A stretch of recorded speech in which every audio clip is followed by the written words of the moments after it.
Αισθάνεστε ότι τα μάτια σας είναι ξηρά και σας καίνε? Κάποιες φορές νιώθετε σαν να έχουν άμμο και σας φαγουρίζουν? Συχνά είναι κόκκινα και αρεθισμένα? Μήπως η όρασή σας κάποιες στιγμές είναι θολή και ανοιγοκλίνετε τα βλέφαρά σας για να καθαρίσει? Τότε φαίνεται ότι πάσχετε από ξηροφθαλμία, που σας χαλάει την ποιότητα όρασης και την καθημερινότητά σας. Ενημερωθείτε για τις διεθνείς τάσεις στο χώρο που θεραπεύουν την ξηροφθαλμία και τις ενοχλητικές της επιπτώσεις. Όλες οι απαντήσεις σε λίγο στην εκπομπή μας.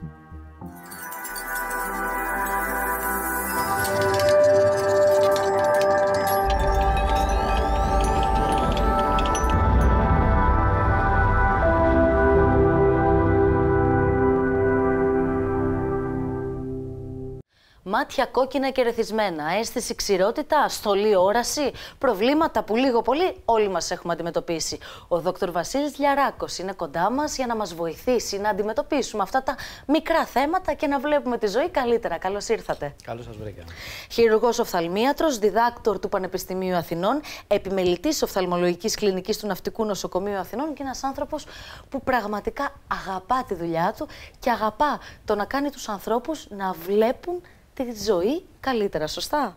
Πρωτίστως πρέπει να αγαπάμε τους ασθενείς μας, γιατί αυτό είναι που ανταποδίδει και αυτό διασφαλίζει και την καλύτερη συνεργασία που έχουμε με τους ασθενείς.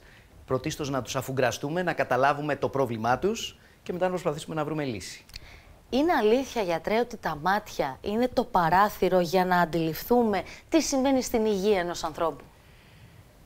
Τα μάτια είναι το παράθυρο μέσα από το οποίο εμείς αντιλαμβανόμαστε το γύρο κόσμο και είναι και το παράθυρο που μπορεί να χρησιμοποιήσει ο γιατρός για να δει τον εσωτερικό μας κόσμο και πολλές φορές πράγματι να ανακαλύψει ή να οδηγηθεί προς τη διερεύνηση πιθανών υποκείμενων συστηματικών νοσημάτων που αφορούν όλο τον οργανισμό. Και μιας και μιλάμε για την αίσθηση αυτή του ξένου σώματος, για τα κουρασμένα μάτια, για μια ξηροφθαλμία, είναι πολύ σωστή η παρατήρησή σας ότι οι ξηροφθαλμίες πολλές φορές σχετίζονται με υποκείμενα νοσήματα σε διαφορετικές ηλικίες. Σχετίζονται με αυτοάνοσα νοσήματα, σχετίζονται με ορμονολογικά προβλήματα, ενδοκρινολογικά, σχετίζονται με διαφορετική φάση της ηλικίας, άρα πολλές φορές αποτελούν το πρώτο σύμπτωμα, την πρώτη ένδειξη που μπορεί να οδηγήσει στην ανακάλυψη ενός υποκείμενου προβλήματος το οποίο δεν είχε διαγνωστεί μέχρι τώρα. Άρα είναι ένα καμπανάκι, μπορεί μάλλον να είναι ένα καμπανάκι που μας χτυπάει ο οργανισμός ώστε να ανακαλύψουμε κάποιο θέμα υγείας που δεν είχε δώσει άλλο σύμπτωμα. Πολύ σωστά, πάρα πολύ σωστά. Είναι νόσος η ξηροφθαλμία? Είναι πλέον ένα σύνδρομο. Δεν θα έλεγα ότι είναι νόσος αυτή καθεαυτή, αλλά είναι ένα σύνδρομο. Είναι ένα άθροισμα συμπτωμάτων σχετιζόμενων με υποκείμενα προβλήματα που πλέον μας απασχολούν, που πλέον τείνουν να γίνουν μια ανεξάρτητη σχεδόν εξειδίκευση στην οφθαλμολογία, που αποτελεί ξεχωριστό αντικείμενο απασχόλησης, εξειδίκευσης, έρευνας και θεραπείας πλέον στην οφθαλμολογία. Είναι ένα κομμάτι που ήταν εντός εισαγωγικών ασφαλώς παρεξηγημένο παλιότερα, γιατί λέγαμε, εντάξει, λίγο ξερό το μάτι, λίγο ξηροφθαλμία, λίγο με κόβει το μάτι μου, πάρε ένα τεχνητό δάκρυ και θα φτιάξει. Όμως διαπιστώνουμε ότι επηρεάζει, όπως σωστά αναφέρατε ήδη, καταλυτικά την ποιότητα ζωής. Και έχουμε ασθενείς ανθρώπους που μπορεί να έχουν υποβληθεί σε ένα χειρουργείο, που μπορεί να έχουμε κάνει περίπλοκα πράγματα και να έχουν πάει όλα τέλεια, και να έρχεται αυτός ο ίδιος ασθενής και να διαμαρτύρεται και να λέει: ναι, γιατρέ μου, όλα καλά βλέπω, αλλά με κόβει το μάτι μου. Και λες, μα καλά, έκανα το δύσκολο και δυσκολεύομαι στο απλό. Και όμως αυτό είναι που μπορεί να σε προδώσει, να σε δυσκολέψει, γιατί αυτό που για μας σαν γιατρούς μερικές φορές μπορεί να θεωρείται ίσονος βαρύτητος και σημασίας, για τον ασθενή είναι μείζον, γιατί αυτό επηρεάζει την καθημερινότητά του.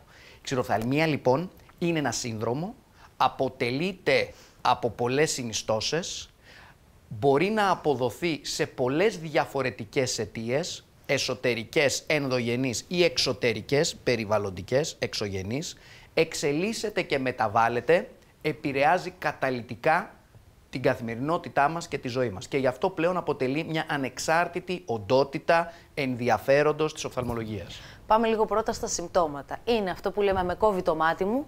Είναι το να νιώθεις ότι δεν έχει υγρασία το μάτι, ότι δεν δακρύζεις. Νιώθεις σαν να έχει ένα σκουπιδάκι. Ναι. Νιώθεις σαν Εγώ κάτι το έχω να μπήκε... συνέχεια, να ξέρετε, γιατρέ, αυτό την ξηροφθαλμία, δηλαδή τώρα που όπως το περιγράφετε, ακριβώς.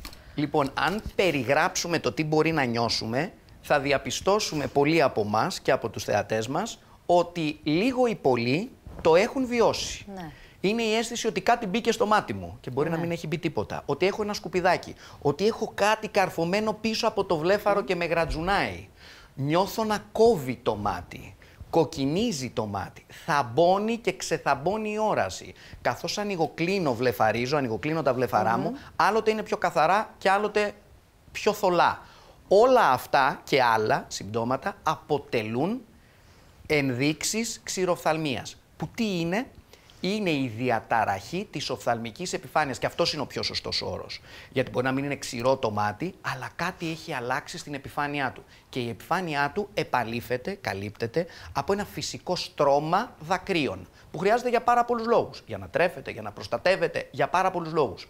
Όταν αυτό το πολύ πολύ λεπτό στρώμα, ένα λεπτό υδάτινο στρώμα, διαταράσσεται, τότε έχουμε μία νόσο της οφθαλμικής επιφάνειας και αυτό είναι η καινούρια οντότητα με την οποία ασχολούμαστε και για την οποία αυτή κατάσταση, σύνδρομο, πλέον έχουμε καινούρια διαγνωστικά εργαλεία, άρα λοιπόν εργαλεία που χρησιμοποιούμε για να προσδιορίσουμε τι είναι αυτό που έχει αλλάξει, τι είναι αυτό που φταίει, ποια είναι η αιτία και καινούριες θεραπευτικές μεθόδους, γιατί μέχρι πρότινος χρησιμοποιούσαμε μόνο κάποιο υποκατάστατο δακρύων, δεν είναι όμως αυτό. Υπάρχουν πάρα πολλές καινούριες θεραπείες, οι οποίες είναι και φαρμακευτικές, αλλά και ίσονος παρεμβατικότητος, κάποιες θεραπείες οι οποίες μπορούν να δώσουν μέσω μακροπρόθεσμα αποτελέσματα. Άρα είναι μια καινούρια οντότητα με καινούρια διαγνωστικά εργαλεία εξαιρετικά χρήσιμα, εύκολα, φιλικά, ανώδυνα, πολύ αποτελεσματικά, που δίνουν πολλή πληροφορία και καινούριες θεραπείες που μπορεί να μας απαλλάξουν ακόμα και από τα κολλήρια. Πάμε λοιπόν να αποκρυπτογραφήσουμε όλη αυτή τη διαδικασία ξεκινώντας από τους εξωτερικούς παράγοντες που μπορεί να δημιουργήσουν ξηροφθαλμία. Δηλαδή είναι ας πούμε η σκόνη, ο αέρας, μια μόλυνση. Αν δούμε γύρω μας, θα τους δούμε όλους. Ξεκινάμε από το τεχνητό περιβάλλον μέσα στο οποίο ζούμε, από τον κλιματισμό.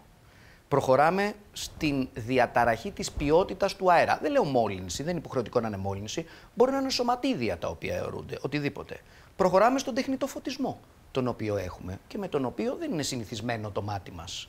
Συνεχίζουμε με περιβαλλοντικούς παράγοντες που μπορεί να είναι η ηλιοφάνεια που έχουμε άφθονη στην Ελλάδα ή ο αέρας που μπορεί να ταλαιπωρήσει κατά περιόδους. Βλέπουμε λοιπόν αμέσως, απλά κοιτώντας γύρω μας, μύριους περιβαλλοντικούς εξωτερικούς παράγοντες που μπορεί να μας επηρεάσουν.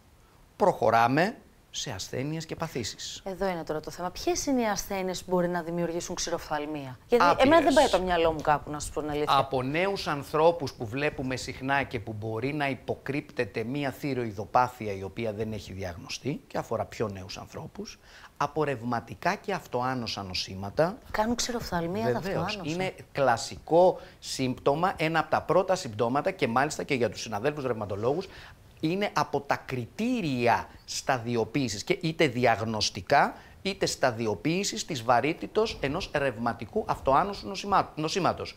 Ρευματοειδής αρθρίτιδα, ψωριασική αρθρίτιδα, πάρα πολλά νοσήματα μπορεί να έχουν ως πρώτη εκδήλωση την ξηροφθαλμία, αυτό που λέμε εμείς Sjögren, δευτεροπαθές Sjögren. Ας μην πούμε σε ορολογίες που μπορεί να περιπλέξουν τους θεατές μας. Είναι πρώτη εκδήλωση, ενίοτε μοναδική και επίσης σπανίως η σοβαρότερη ενός υποκείμενου ρευματικού αυτοάνωσου νοσήματος. Άρα λοιπόν θα μας οδηγήσει σε περαιτέρω διερεύνηση, δίνουμε ειδικές εξετάσεις που πιάνουν ένα ευρύ φάσμα από σαρκοείδωση και άλλα αυτοάνοσα νοσήματα και κατευθύνουμε αντίστοιχα τους ασθενείς μας προς τον εξειδικευμένο γιατρό ο οποίος θα ασχοληθεί με αυτά. Βεβαίως και πρέπει να γίνει διερεύνηση και είναι πάρα πολύ σημαντική. Όπως και η παρακολούθηση όλων αυτών των ασθενών που έχουν διαγνωστεί και πορεύονται καλά με τη θεραπεία που λαμβάνουν από τους εξειδικευμένους γιατρούς αντιστοίχου ειδικότητος, θα πρέπει, και νομίζω ότι ήδη εφαρμόζεται, να παρακολουθούνται από τον οφθαλμίατρο, γιατί ανά πάσα στιγμή μπορεί να κάνουν εκδήλωση από τα μάτια. Για να μην μιλήσω για ασθενείς με ζαχαρόδι διαβήτη, που επηρεάζει όχι μόνο την κατάσταση της οφθαλμικής επιφάνειας ως ξηρότητα και ως ανεπάρκεια δακρύκης στιβάδος, αλλά και την αισθητικότητα της επιφάνειας του ματιού, που είναι αλληλένδετα με την παραγωγή των δακρύων. Ο ζαχαρόδης διαβήτης πλήττει όλες τις ηλικίες, ειδικά τους άνω των 50-60 ετών, σε πολύ υψηλά ποσοστά στην Ελλάδα και στη χώρα μας και στην Ευρώπη και στο δυτικό κόσμο γενικότερα.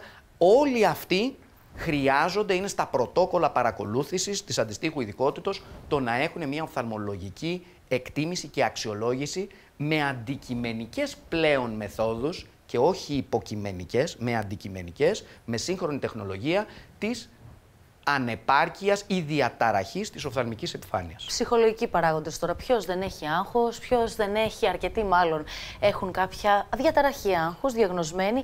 Αυτό συνδέεται με την ξηροφθαλμία? Εδώ υπάρχει ένας φαύλος κύκλος, που επίσης είναι ενδιαφέρον έτσι όπως το τοποθετείτε. Τόσο τα νοσήματα, ας μην τα πω νοσήματα, οι διαταραχές αυτές, όσο και οι θεραπείες τους, ναι, προκαλούν διαταραχή της οφθαλμικής επιφάνειας. Μπορεί λοιπόν άγχος, στρες ή κάποια ψυχολογικά ή ψυχιατρικά νοσήματα ή νευρολογικά να προκαλέσουν διαταραχή, αλλά και οι θεραπείες που δίνουμε και αυτές μπορεί να διαταράξουν την οφθαλμική επιφάνεια και να κάνουν ξηρότητα. Γονιδιακοί παράγοντες επηρεάζουν? Υπάρχουν σε μικρότερο βαθμό. Σε μικρότερο βαθμό. Ναι. Πάντως, αυτό που είπατε νομίζω ότι είναι σημαντικό, ότι πολλές φορές η θεραπεία που δίνει ένας γιατρός για να θεραπεύσει κάποια διαταραχή, κάποια άλλη νόσο, μπορεί να σου προκαλέσει ξηροφθαλμία. Άρα, τι κάνεις μετά? Παίρνεις άλλα φάρμακα για την ξηροφθαλμία? Για να μην μπούμε σε αυτό το φαύλο κύκλο, επιλέγουμε και ισορροπούμε τη θεραπεία μας. Το πιο σημαντικό όμως είναι η σωστή μελέτη, ούτως ώστε να προσδιορίσουμε την αιτία. Άρα λοιπόν, πρώτα να αναγνωρίσουμε την κατάσταση. Διάγνωση λοιπόν. Η διάγνωση στηρίζεται απλά στην περιγραφή του ασθενούς. Και μόνο αν τον ακούσουμε θα μας δώσει και θα μας περιγράψει το πρόβλημα. Υπάρχει συγκεκριμένο ερωτηματολόγιο, το οποίο ακολουθούμε όλοι οι συνάδελφοι, πιστεύω, οι περισσότεροι, διεθνών εταιριών, που σταδιοποιεί τα υποκειμενικά ενοχλήματα, ούτως ώστε να έχουμε μια αντικειμενική καταγραφή και όχι αυθαίρετα με ενοχλεί ή δεν με ενοχλεί. Άρα λοιπόν απαντούν σε συγκεκριμένες ερωτήσεις που τους δίνουμε. Ένα σύντομο ερωτηματολόγιο, έχει μέσα 10 ερωτήσεις, δεν είναι παραπάνω. Αυτό μας βοηθάει εμάς στην αξιολόγηση των υποκειμενικών συμπτωμάτων. Προχωράμε σε αντικειμενική καταγραφή με σύγχρονη τεχνολογία. Η σύγχρονη αυτή τεχνολογία, η οποία είναι μη επεμβατική, δεν ακουμπάει, είναι μη επεμβατική. Πολύ σημαντικό αυτό. Δεν ακουμπάει τίποτα, δεν θέλει ούτε σταγόνες, απαγορεύεται εντός εισαγωγικών να βάλουμε σταγόνες. Μετράμε με ειδική τεχνολογία, ιντερφερομετρία και τομογραφία κτλ. Μετράμε αναλυτικά τη σύσταση των δακρύων, την διαστρωμάτωση των διαφορετικών στιβάδων, την πιθανή ανεπάρκεια κάποιας από αυτές τις στιβάδες, γιατί υπάρχει ένα βλενώδες κομμάτι, ένα υδάτινο και ένα λιπιδικό. Τι φταίει γι' αυτό? Τη λειτουργία των βλεφάρων και κάποιων αδένων που έχουμε με ιβομιανών που βοηθούν στη λίπανση. Άρα λοιπόν μπορούμε με μία εξέταση η οποία κρατάει 1 με 2 λεπτά, μη επαφής, χωρίς να έρθει σε επαφή με τον ασθενή, με αντίστοιχη τεχνολογία, να έχουμε μια πλήρη καταγραφή, τρισδιάστατη απεικόνιση όλου του δακρυικού φιλμ και ερμηνεύοντας τα αποτελέσματα να προσδιορίσουμε την αιτία, που είναι εκ των ουκάνευ, για να επιλέξουμε και τη θεραπεία.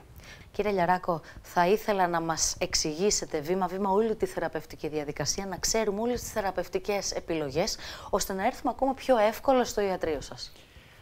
Το πρώτο βήμα λοιπόν είναι το κομμάτι της διάγνωσης, να προσδιορίσουμε την αιτία. Αυτό μας κατευθύνει στο να αναζητήσουμε θεραπείες ανάλογα με την αιτία.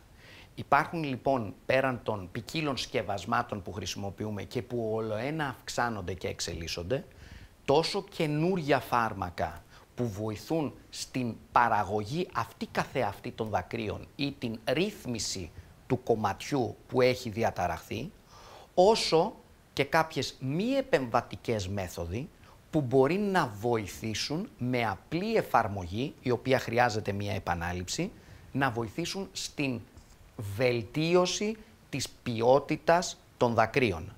Αυτό πολλές φορές απαλλάσσει πλήρως ή ελαττώνει σημαντικά την χρήση βοηθητικών σκευασμάτων σε στυλ σταγόνων από τους ασθενείς, διότι εφαρμόζοντας μία συγκεκριμένη θεραπεία, η οποία δουλεύει με παλμούς, ενισχύεται και εμπλουτίζεται η παραγωγή των δακρύων τους, επαναλαμβάνοντας σε τακτά χρονικά διαστήματα τη θεραπεία, μπορεί να μην χρειαστεί να βάλουν καθόλου σταγόνες στο ενδιάμεσο διάστημα ή να ελαττώσουν σημαντικά τη χρήση των σταγόνων. Να σκεφτούμε το εξής, ότι η νόσος της οφθαλμικής επιφάνειας, απλοϊκά ξηροφθαλμία, διαταράσσει την ποιότητα της ζωής μας. Αλήθεια είναι αυτό. Αντίστοιχα, μπορεί να διαταράξει την ποιότητα της ζωής μας και η συχνή ενστάλλαξη σταγόνων. Άρα λοιπόν, τι κάνω? Για ένα πρόβλημα που έρχεται ο ασθενής και μου λέει δεν μπορώ, με ενοχλεί το μάτι μου, με κόβει, πάω και του δίνω ένα σκεύασμα που μπορεί να είναι τέλειο, αλλά το οποίο πρέπει να βάζει κάθε μία ώρα, κάθε μισή ώρα. Όπως το ένα επηρέαζε την ποιότητα ζωής, έτσι και το άλλο επηρεάζει την ποιότητα ζωής. Αναζητούμε λοιπόν νέες μεθόδους που μπορούν να δώσουν ένα μεσοπρόθεσμο έστω, γιατί όχι και μακροπρόθεσμο, αλλά τουλάχιστον βράχη πρόθεσμο και μέσοπρόθεσμο αποτέλεσμα και να απαλλάξουμε ή να ελαττώσουμε τη συχνή ενστάλλαξη σταγόνων από τους ασθενείς. Υπάρχουν τέτοιες θεραπείες.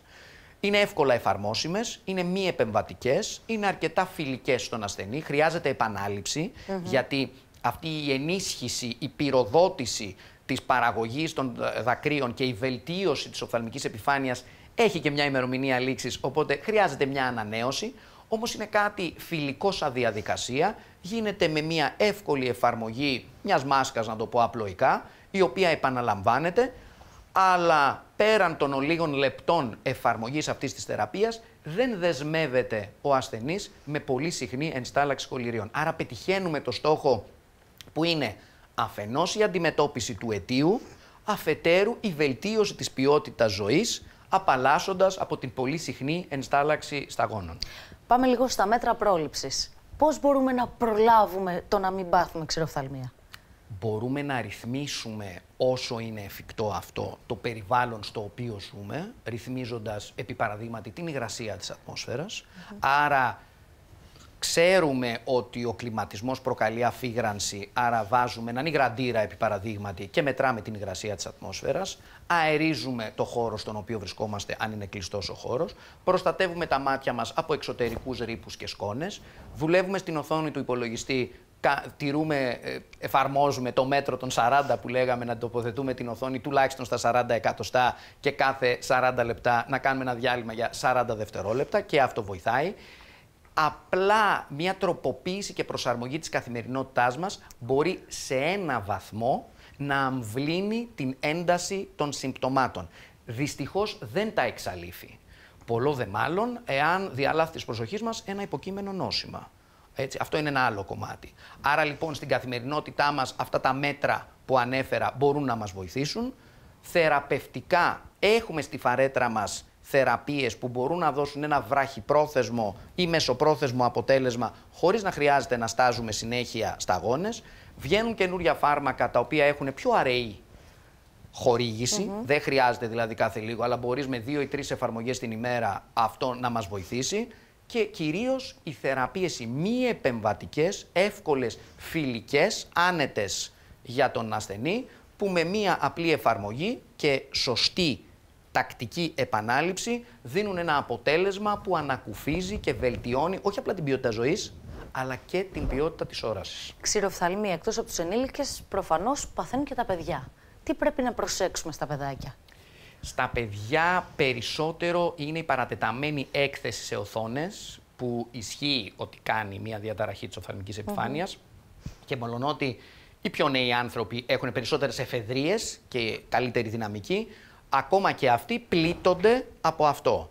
Άρα η λελογισμένη χρήση και έκθεση σε οθόνες, το αντίστοιχο περιβάλλον στο οποίο δραστηριοποιούνται, τεχνητό περιβάλλον, τεχνητός φωτισμός, προτιμότερο να αυξήσουμε τη δραστηριότητα στο ύπαιθρο, να ρυθμίσουμε το φωτισμό τον οποίο χρησιμοποιούμε και εννοείται όχι έκθεση σε καπνό, σκόνη κατά το δυνατόν, όσο αυτό είναι εφικτό. Είναι αλήθεια ότι οι άνθρωποι με ανοιχτόχρωμα μάτια είναι πιο ευαίσθητοι ή είναι αστικός μύθος?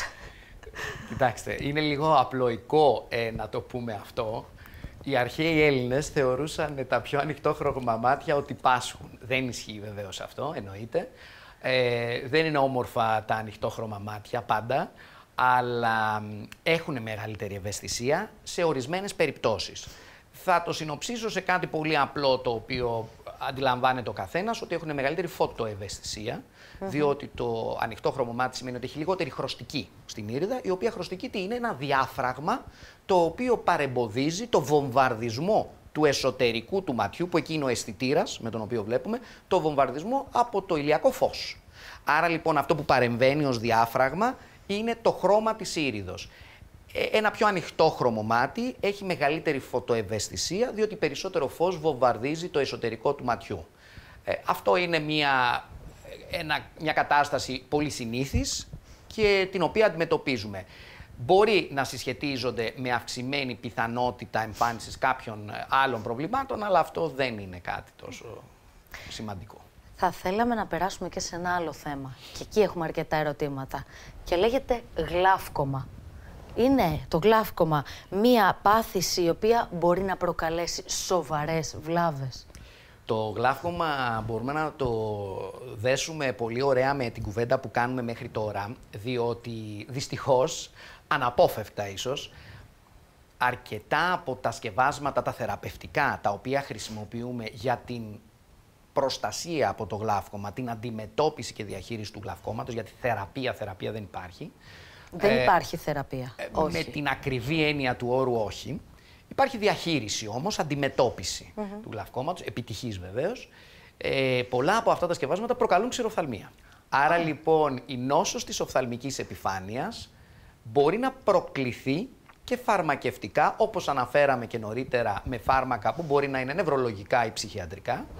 Υπάρχουν και φάρμακα που δίνουμε εμείς οι ίδιοι οι οφθαλμίατροι για την αντιμετώπιση άλλων παθήσεων όπως το γλαύκομα και τα οποία προκαλούν νόσο της οφθαλμικής επιφάνειας, που είναι και η συνήθις επιπλοκή εντός εισαγωγικών, παρενέργεια πιο σωστά, που έχουν αυτά τα σκευάσματα. Άρα λοιπόν τα φάρμακα που δίνουμε για τη διαχείριση και επιτυχή αντιμετώπιση του γλαυκόματος μπορούν να προκαλέσουν νόσο της οφθαλμικής επιφάνειας, ξηρότητα και συμπτώματα. Γι' αυτό και υπάρχει μια τάση αλλαγής αυτών των σκευασμάτων, ελαχιστοποίησης των συντηρητικών ή και αφαίρεσης των συντηρητικών που έχουν μέσα και αντίστοιχη τροποποίηση των ουσιών και του τρόπου χορήγησης αυτών των σκευασμάτων. Όμως υπάρχουν και λέιζερ και άλλες θεραπείες που μπορούμε να κάνουμε και που μπορεί να μας απαλλάξουν ή να ελαττώσουν την ενστάλλαξη κάποιων κολληρίων ή σταγόνων. Ερώτηση, το γλαύκομα, για να καταλάβουμε κι εμείς που δεν το γνωρίζουμε τόσο καλά όπως εγώ. Τι είναι ακριβώς? Το γλαύκομα είναι μια οπτική νευροπάθεια. Το γλαύκομα δεν είναι αυξημένη πίεση του ματιού. Κάποτε λέγαμε, ανεβαίνει η πίεση, γλαύκομα. Ναι. Δεν ισχύει ότι αυξημένη πίεση ίσον de facto γλαύκομα. Δεν ισχύει ότι για να έχω γλαύκομα πρέπει η πίεση να είναι αυξημένη. Υπάρχουν περιπτώσεις που μπορεί να εξελίσσεται αυτή η βλάβη του οπτικού νεύρου ακόμα και με χαμηλή πίεση. Υπάρχει περίπτωση να μετριέται λίγο ευξημένη πίεση στο μάτι μας και αυτό να μην προκαλεί γλαύκομα. Άρα δεν είναι αμφίδρομα, δεν είναι απόλυτα ισοδύναμη αυτή η όρη έτσι όπως θεωρούσαμε παλαιότερα. Παλαιότερα το θεωρούσαμε γιατί δεν είχαμε την τεχνολογία, τις μεθόδους να αξιολογήσουμε το γλαύκομα. Μετρούσαμε μόνο την πίεση. Τώρα την πίεση μπορούμε να τη μετρούμε με πολλούς διαφορετικούς τρόπους, την πίεση του ματιού, με τρόπους μη παρεμβατικούς, μη επεμβατικούς, πολύ φιλικούς, ανώδυνους, εύκολα επαναλήψιμους, με μεγαλύτερη αξιοπιστία, αλλά το πιο σημαντικό είναι ότι έχουμε εργαλεία και τεχνολογία για να μετρήσουμε το οπτικό νεύρο και το τι παθαίνει. Και όχι μόνο του οπτικού νεύρου, αλλά και των γαγγλιακών ινών, που έχει αποδειχθεί με βάση τις μελέτες ότι αποτελούν τον πιο πρόδρομο δείκτη πιθανής εξελισσόμενης ή μελλοντικής επερχόμενης φθοράς του οπτικού νεύρου. Αν λοιπόν είχαμε να διαλέξουμε μία εξέταση, αυτή θα ήταν η τομογραφία, η οποία είναι αντικειμενική, δεν εξαρτάται από τον ασθενή, μπορούμε να την επαναλάβουμε όσο συχνά χρειάζεται και μας δίνει με πολύ μεγάλη αξιοπιστία την κατάσταση του οπτικού νεύρου και της εξέλιξης του γλαυκώματος. Αξιολογούμε. Ήρθε η ώρα όμως να το αντιμετωπίσουμε, γιατρέ. Πώς το αντιμετωπίζουμε? Πρώτη επιλογή λοιπόν είναι φάρμακα τα οποία βάζουμε, τα οποία χρησιμοποιούμε με επιτυχία, διάφορες κατηγορίες. Στόχος μας η ελάττωση της πίεσης. Αρκεί αυτό?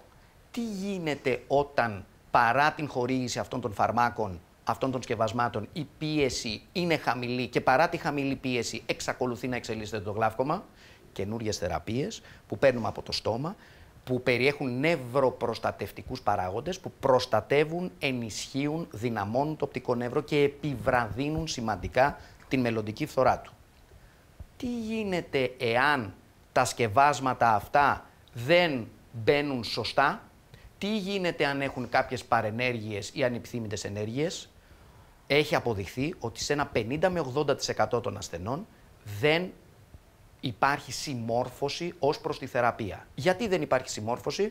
Γιατί οι σταγόνες προκαλούν κάποιες ανεπιθύμητες ενέργειες, τσούζει το μάτι, κάτι πολύ συνηθισμένο. Ναι. Γιατί ξέχασα να τα βάλω, γιατί είμαι κοινωνικά επαγγελματικά δραστήριος, ήμουν εκτός σπιτιού, ήμουνα διακοπές, πήγα ένα ταξίδι, δεν τα πήρα μαζί μου. Γιατί δεν έχω συμπτώματα, άρα γιατί να χρησιμοποιώ μια θεραπεία όταν δεν έχω εγώ κάποιο σύμπτωμα, δεν πονάω, δεν κοκκινίζει το μάτι. Είναι ένας σιωπηλός ύπουλος εχθρός το γλαύκωμα, το οποίο κατατρώγει το οπτικό πεδίο και όταν φτάσουμε να το αντιληφθούμε είναι πλέον αργά, γιατί η βλάβη είναι μη αναστρέψιμη. Δεν δίνουμε και τόσο σημασία στο γιατρό. Και γι' αυτό, τι ξέρει ο γιατρός που μου το έδωσε, εγώ ξέρω καλύτερα. Υπάρχει όμως μία λύση σε αυτό. Υπάρχει μία λύση που είναι η χρήση ενός λέιζερ, που είναι πολύ εύκολο, πολύ φιλικό για τον ασθενή και που μπορεί να τον απαλλάξει από τη χρήση σταγόνων, τις ανεπιθύμητες ενέργειες και την ασυνέπεια στη συμμόρφωση όσον αφορά τη θεραπεία. Αντί λοιπόν να έχουμε την αγωνία της συμμόρφωσης ή μη του ασθενούς, αντί να έχουμε την δυσχέρεια της αντιμετώπισης πιθανών ανεπιθύμητων ενεργειών από τα κολλήρια που εμείς οι ίδιοι δώσαμε στον ασθενή, μπορούμε να εφαρμόσουμε ένα λέιζερ με πολύ θεαματικά αποτελέσματα, με επιτυχία τουλάχιστον στο 70 με 80% των ασθενών με βάση τις μελέτες, που μπορεί να ρίξει την πίεσή τους τουλάχιστον κατά 20% ήδη από τους πρώτους μήνες εφαρμογής και με την αναγκαιότητα επανάληψης στους 6 μήνες και μετά μια φορά το χρόνο. Είναι ένα τεράστιο άλμα που πάλι στοχεύει όχι μόνο στη διασφάλιση της όρασης, αλλά και στη βελτίωση της ποιότητας ζωής του ασθενούς, που δένει με τη διαχείριση και της ξηροφθαλμίας που κουβεντιάσαμε, γιατί δεν αρκεί να αντιμετωπίζουμε το πρόβλημα, αλλά πρέπει να βελτιώνουμε και την ποιότητα της ζωής μας. Εγώ αυτό που έχω να πω, γιατρέ, είναι ότι αυτό που λέει ο σοφός λαός, τα μάτια είναι ο καθρέφτης της ψυχής. Εγώ αυτό που μπορώ να διαβάσω είναι ότι έχετε πραγματικά πάθος στο να θεραπεύσετε τους ασθενείς σας και αυτό εμένα τουλάχιστον με κάνει να νιώθω πολύ μεγάλη εμπιστοσύνη. Κύριε Λιαράκο, σας ευχαριστούμε θερμά που ήσασταν κοντά μας. Εγώ ευχαριστώ.